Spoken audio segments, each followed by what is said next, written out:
আসসালামু আলাইকুম, কেমন আছেন সবাই? আশা করি ভালো আছেন। আজকে আমি আপনাদের দেখাবো গ্রামে কিভাবে ধান সিদ্ধ করা হয়। তো দেখেন গ্রামের মানুষ কত কষ্ট করে ধান সিদ্ধ করে। এটা অনেক বড় কড়াই, দেখেন এই যে চুলা ছাড়া শুধু ইট নিচে দিয়ে ধান সিদ্ধ করা হইতেছে। অনেক ধান, এখানে 3.5 মণের মতো ধান ধরে। তো দেখেন কিভাবে ধান সিদ্ধ করে গ্রামে। সব দিক দিয়েই খুঁড়ে দেওয়া হয় ভালো করে সেদ্ধ হওয়ার জন্য। এই যে প্রচণ্ড গরম, এই গরমের মধ্যে গ্রামে ধান সিদ্ধ করা হয় সকালবেলা। আর ওই ধানগুলো এই যে এইখানে ভিজা রাখছিল কালকে, তো এখান থেকে নিয়ে ওইখানে দেওয়া হয়েছে এই ছাঁকনিতে করে তুলে তুলে। এই যে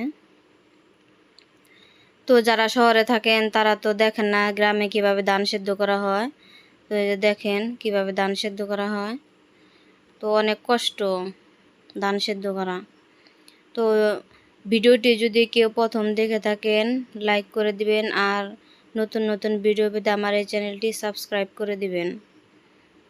এই দেখেন কত সুন্দর করে আগুন ধরছে, আর এই এতগুলো সেদ্ধ করা হয়েছে। দেখেন এই যে এখানে একবার সেদ্ধ করা হয়েছে, আর একবার ওখানে দেওয়া হয়েছে। এই দেখেন কত সুন্দর দেখা যায়। এই যে তো কে কে ধান সেদ্ধ করেন সবাই কমেন্টে জানাবেন। আসসালামু আলাইকুম।